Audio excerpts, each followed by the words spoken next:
possible. Il est déjà 6 heures.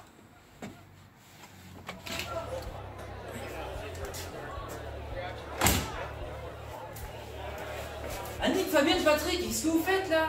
18 heures. Il faut faire le SAV. Julien, alors on t'attendait, mais qu'est-ce que tu fous on t'attendait pour l'apéro, franchement. Hein? Alors c'est les vacances, tu sais, depuis qu'on a plus rien à faire. C'est les vacances, il n'y a plus besoin de faire de SAV, c'est terminé. Terminé. Vous rigolez là? Il y a tous nos followers qui nous attendent là. Ils ont hâte de voir le compte rendu du dernier conseil municipal. Et nous on ne boit pas du follower, on boit du chardonnay. Voilà, la transparence c'est au travers de mon verre, parce que sinon l'activité d'élu municipal c'est fini, quoi. Terminé.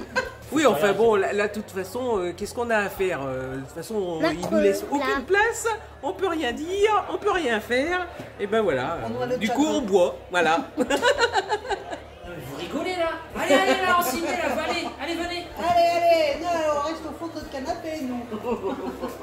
Bonjour et bienvenue au nouveau SAV Décidemain Venergue. Donc on va faire un retour sur le dernier conseil municipal qui s'est passé le 25 novembre. Donc au tout début c'était l'approbation du procès verbal. Et nous on a été étonnés parce que maintenant ils ne retranscrivent plus toutes les questions diverses qui se trouvent après les dernières délibérations. Donc nous on leur avait demandé si c'était normal. Et maintenant, surprise, ils ne se donnent plus la peine de le retranscrire parce que c'est pas obligatoire, c'est pas dans la loi. Donc maintenant, il n'y a plus besoin de le faire. Voilà. Et donc ils coupent la caméra après la dernière délibération. Et puis, c'est fini. Capri. C'était le temps de nos derniers amours. Donc c'est pour montrer qu'en fait la transparence, on en est encore loin. Parce que du coup ça se dégrade. Alors oui, c'est dingue parce qu'on pensait que là, avec l'idée d'avoir un conseil municipal filmé, c'était quand même une preuve de transparence vis-à-vis de la population. Et ben là, on nous confisque une partie du conseil municipal. Donc, qu'est-ce qui se passe? Il y a des questions diverses, en fait, c'est ça, les questions diverses. La population n'aura pas le droit de savoir. Voilà. Alors qu'il y a plein de choses intéressantes à dire. Bah oui, surtout qu'on avait fait une liste de questions écrites. Et que il a dit qu'il nous répondrait par écrit. On vous tiendra au courant. Ça veut dire que tout ce qui laisserait un peu de spontanéité dans un espèce d'échange que je qualifierais de convivial, même si des fois ça peut être un peu conflictuel, mais bon, ça fait. C'est le jeu de la relation. Voilà. C'est pas filmé, c'est dommage. Mais oui. Bon, alors il y avait 9 points à l'ordre du jour. Alors, en premier, on a parlé de modification des statuts du CIVOM-SAGE. Donc, le CIVOM-SAGE, c'est un syndicat qui s'occupe de tout ce qui est assainissement sur Venergue et voirie. Parce qu'on leur a donné la compétence au SAGE. C'est pour intégrer une commune, non? Voilà, il y avait... un crématorium. Et oui, voilà. C'est ça. Voilà. Ensuite, le deuxième point, c'était l'intégration dans le domaine public de la station de relevage des eaux usées du lotissement du quartier des Vignes 2. Donc c'est près d'Intermarché, c'est la commune qui va s'en occuper, qui va gérer le truc. Comme la plupart des nouveaux lotissements en fin de construction. Et qui devra sûrement après la céder au SAGE, c'est ça? J'ai bien compris. Oui, c'est ça. Alors le point numéro 3, c'était l'autorisation donnée au maire de signer la convention de servitude d'ancrage sur façade pour les illuminations de Noël.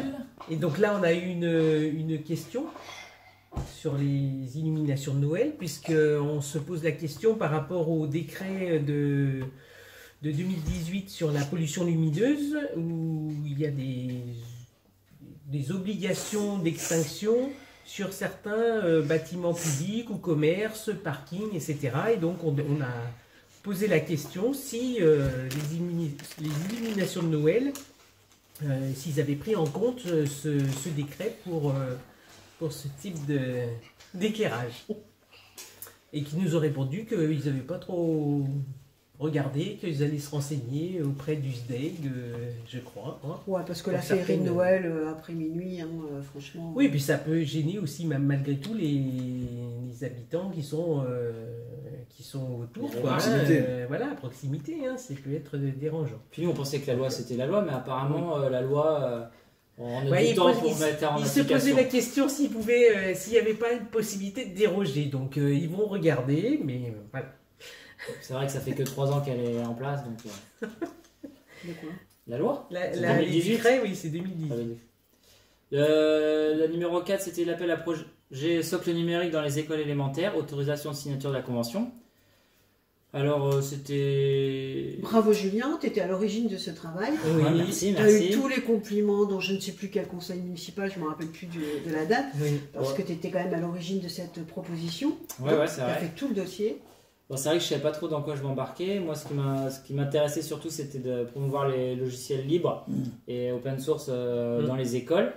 J'avais rempli ce dossier. Sachant qu'il y avait une salle informatique qui n'était plus utilisée à Venerc. Donc moi, mon but, c'était de la renouveler avec du logiciel libre. Il devait y avoir une réunion avec la directrice et l'équipe pédagogique pour savoir un peu les besoins de l'équipe. Ça avait été dit en, je sais plus, je crois que c'était l'appel à projet était en mars et en avril, on avait dit qu'il fallait rencontrer l'équipe pédagogique. Et on était fin novembre là, il n'avait toujours pas rencontré, donc en fait on ne sait toujours pas quels besoins ils ont. Et donc en fait, suivant les besoins, c'est pas la même chose d'installer du logiciel libre sur une salle informatique dédiée que de mettre des PC portables dans la classe ou des enfants des tablettes, ou des tablettes où des enfants seront dessus et on ne sait pas ce qu'ils feront quoi. Enfin, donc nous, n'ayant pas ces données, c'était compliqué de se positionner. Quoi. Oui. Donc, et d'ailleurs, ce que Julien voulait mettre en avant, parce que le logiciel libre, en fait, c'est une démarche aussi. C'est par rapport au fait qu'on peut qu'on peut travailler sur le logiciel, qu'on peut l'améliorer. Et donc, c'est pas que mettre un logiciel et puis s'en servir. Et voilà, c'est tout. C'est tout un contexte autour qui est plus intéressant, qui est éducatif. Puis il y avait un volet aussi où on pouvait... il y avait le Rambo du Cactus qui peut aussi faire des ateliers de formation pour l'équipe pédagogique et aussi pour les élèves pour voir la différence entre le logiciel propriétaire et le logiciel libre et voilà, toute une démarche pédagogique. Et est-ce que tu penses que par exemple l'équipe pédagogique actuelle est sensibilisée à la question des logiciels libres? Moi j'ai juste rencontré la directrice et c'était pas... non. Après, je connais pas, après, ils sont 9 enseignants. C'est peut-être à la réunion qu'il y aurait pu y avoir un échange pour en parler, quoi. Parce que j'avoue qu'avant de te connaître, moi je savais même pas que ça existait, les logiciels libres. Ouais. Enfin, c'est quand même un peu embêtant de se dire qu'on achète, qu'on consomme des ordinateurs qui sont quand même aussi des choses qui peuvent polluer potentiellement la planète. Et puis on ne sait pas aujourd'hui à quoi ils vont servir. Oui, on ne sait pas l'objectif. Alors voilà, on consomme pour consommer. Mais les logiciels libres seraient moins polluants que les logiciels privés? Non, c'est pas le but, c'est pas le problème. Est-ce qu'on achète du matériel pour faire simplement une utilisation basique puisqu'on ne peut pas débattre en conseil municipal, on peut débattre entre nous. C'est ça. Je trouve ça vachement intéressant. Voilà, c'est un bon débat. Mais parce que voilà, si on en est là aujourd'hui, c'est que nous, on se pose la question, comment vont être utilisés ces ordinateurs? Alors, si on ne sait pas comment on les utilise, à quoi ça sert de les acheter? Oui. Parce que là, s'il n'y a pas le projet avant, comment... Bon, à part que c'est une offre commerciale intéressante de la région. Voilà. Donc voilà, il faut profiter des offres commerciales. Moi, ce que je trouve intéressant dans cette démarche que tu as par rapport, c'est que si je comprends bien, les logiciels libres permettent à la fois aux équipes pédagogiques mais aux enfants de pouvoir transformer, de pouvoir jouer avec ce matériel. Oui. Après, l'avantage, c'est que déjà, on partage le code, donc on peut utiliser librement le logiciel. Ensuite, on peut le modifier et ensuite, on peut le redistribuer. Donc ça fait partie de la société de contribution. Voilà, c'est un mode coopératif. Voilà. Alors que sinon, tu es toujours dans la consommation. Tu achètes une licence et tu es contraint dans ce que propose la licence. Et souvent, il faut acheter, payer la maintenance derrière. Donc il y a toujours une histoire financière. Qu'il faut un budget pour utiliser ces applications ou ce matériel. Puis on sait maintenant qu'avec les mises à jour soit de téléphone, d'OS de téléphone, tout ça, il y en a qui bloquent carrément le téléphone et ça nous pousse à acheter des nouveaux appareils. Alors que souvent des distributions libres, permettre de faire fonctionner des ordinateurs qu'on jetterait parce que le système en place n'est plus assez puissant. Ça c'est important, c'est important de le dire, et puis ça serait important qu'on puisse le débattre. Et puis c'est comme... ça reste des marques, quoi. Donc moi, ce qui me dérange, c'est d'avoir des marques à l'école, quoi. Les enfants, si à chaque fois ils ouvrent leur ordinateur, ils voient la marque du logiciel, moi ça me pose problème. C'est comme si l'école était sponsorisée par Coca ou par Nike, quoi. Oui, c'est ça. C'est ça. Ça fait. Non, c'est un bon sujet. Donc, on s'est abstenu. Donc, on s'est abstenu. Voilà. Oui. Et en même temps, voilà, vous avez eu une petite idée du débat qu'on aurait aimé avoir et qui n'a pas pu se passer. Pas toi. Oui, parce que c'est pour ça que... Non, mais je pense que c'est important de le dire juste vite fait. Nous, on est un groupe d'élus, effectivement, on est porté quand même par un socle commun. Mais de temps en temps, moi je trouve que la démocratie, c'est aussi que on n'est pas forcément toujours d'avoir la même opinion, etc. Ce droit à la différence, finalement, il ne s'exprime pas au sein du conseil municipal, globalement, autant qu'il s'exprime entre nous. Alors c'est vrai que moi j'ai voté... J'ai pas voté, donc j'ai voté pour. Alors moi j'ai voté pour parce que je trouve intéressant que les écoles soient dotées d'un matériel pédagogique numérique. Mais après, c'est vrai que j'ai pas les connaissances suffisantes et je trouve que ce que tu dis, Julien, ce que vous dites, c'est vachement intéressant. Voilà. Et que ça me donne envie de me pencher davantage sur la question de ces logiciels libres. Qu'on utilise d'ailleurs entre nous. Voilà, c'est ça. Exactement. Tout à fait. Le 5e point, remise gracieuse sur des factures du service de la restauration scolaire. Bon, là, c'est une délibération, on va dire, comptable. Oui, c'est ça. Voilà, pour rattraper une délibération... concernant une famille. Voilà, qui concerne une famille sur lesquelles on ne peut pas faire de délibération rétroactive qu'on avait passée au conseil municipal précédent. Donc, voilà, c'est pas très... Enfin, c'est bien pour la famille.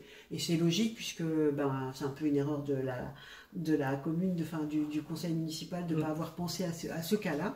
Donc voilà, donc on a tous été d'accord pour cette délibération. Ensuite, le 6e point, c'était la création d'un emploi non permanent d'adjoint administratif à temps complet pour répondre à un accroissement temporaire d'activité. Donc là, ça concernait le service urbanisme de la mairie. Parce que on nous a expliqué qu'il y avait une surcharge de travail en ce moment à cause de la modification du PLU, des permis de construire pour les nouveaux lotissements qui sont en cours. Comme il y a une surcharge accumulation de dossiers en tout cas ponctuelle, on va dire. Ponctuelle, elle va durer 1 an, je crois qu'ils ont mis. Donc ils veulent prendre un CDD de 1 an sur le service urbanisme pour aider l'agent qui est actuellement dans ce service. Donc nous, on a posé quand même quelques questions parce que c'est vrai que Patrick, tu as un peu reparlé du fait de comment on peut pérenniser ce genre d'emploi au lieu de faire un CDD, quoi. Ça, c'est un peu une question essentielle, je trouve, dans tous les domaines. On parle de surcharge de travail, mais on continue à embaucher des gens sur des CDD.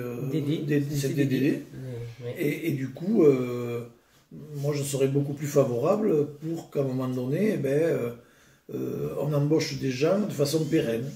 Parce que la surcharge de travail, de toute manière, elle sera pérenne, elle. Oui, souvent ça se... En plus, c'est pas la première fois, je pense, qu'ils essayent d'aider parce que le service urbanisme est très sollicité.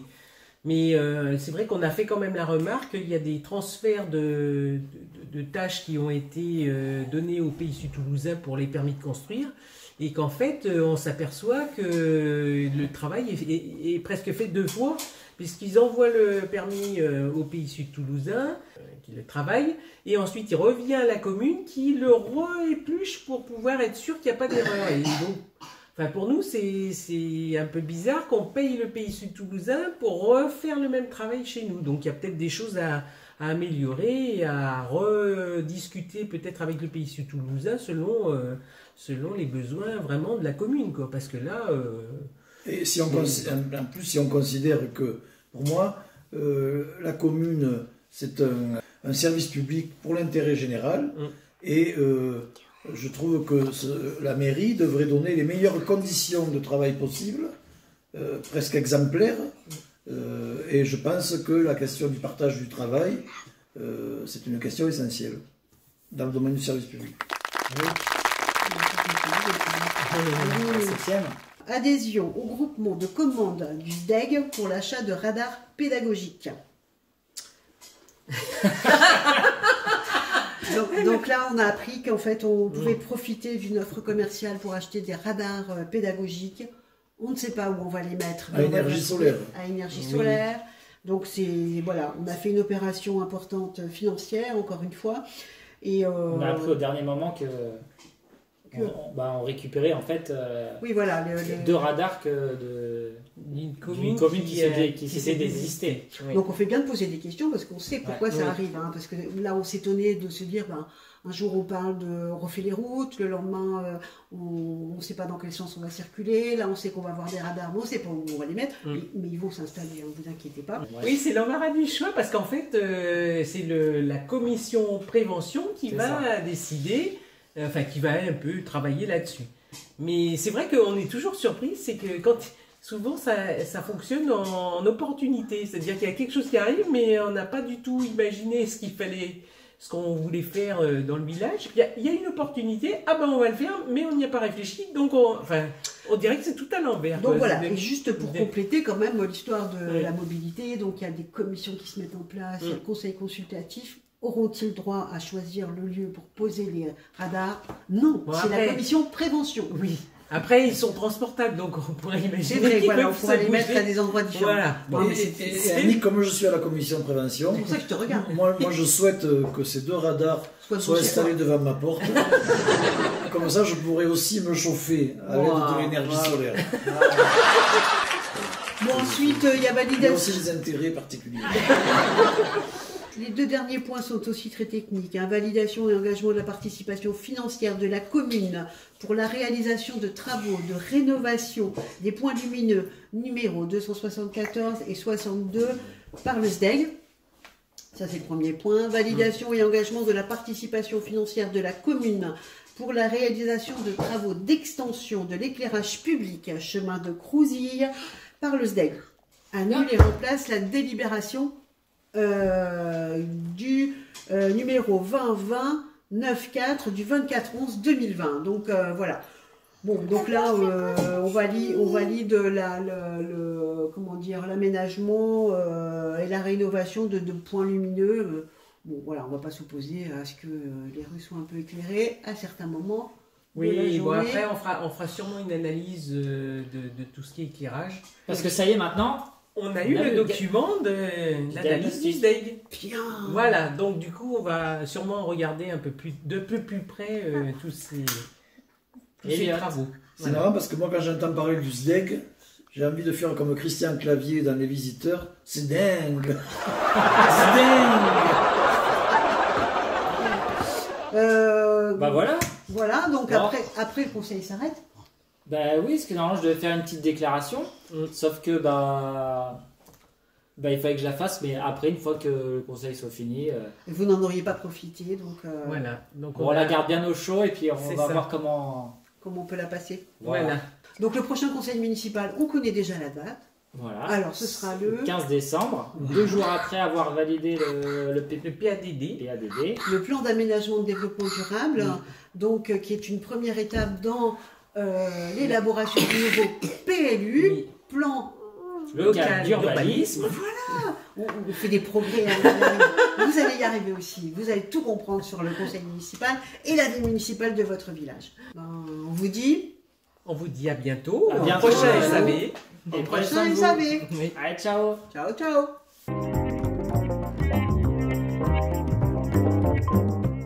Annick, Fabienne, Patrick. Ouais, j'arrive, Elliot. Qu'est-ce qu'on dit alors? Bon, que faire? Je ne sais pas, moi.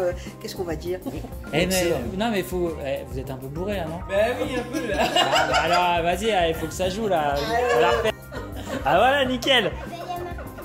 Oh, bah alors voilà, qu'est-ce que tu veux que je dise? Alors, ça, tout le monde dans le domaine public. Ah oui, c'est ça. C'est ça. Ça retourne. Ça retombe. Ça retombe. Oui, tac. Stop. Ok. Moi j'ai pas compris. Là, C'est tout, on comprend pas du tout pourquoi il. Oui. Ah non, non, non, on a bientôt. Nous, on Mais comprend. papa, j'ai cru. Touche pas la BD. Touche rien. Ouais, mais gardez vos mains comme ça. Oui. Ouais. SAV du 25 novembre dernier. C'est parti. Deuxième. Et avec le sourire. Et avec le sourire. Voilà, il faut mettre en place des choses. On se demandait si on pouvait pas déroger pour Tom, Noël. qu'est-ce que tu fais? Maman, Vas-y. Il y a le choix du roi, non? C'est pas ça. C'est quoi Je qui vais faire un garçon et une fille. C'est quoi le. Pourquoi il a dit ça?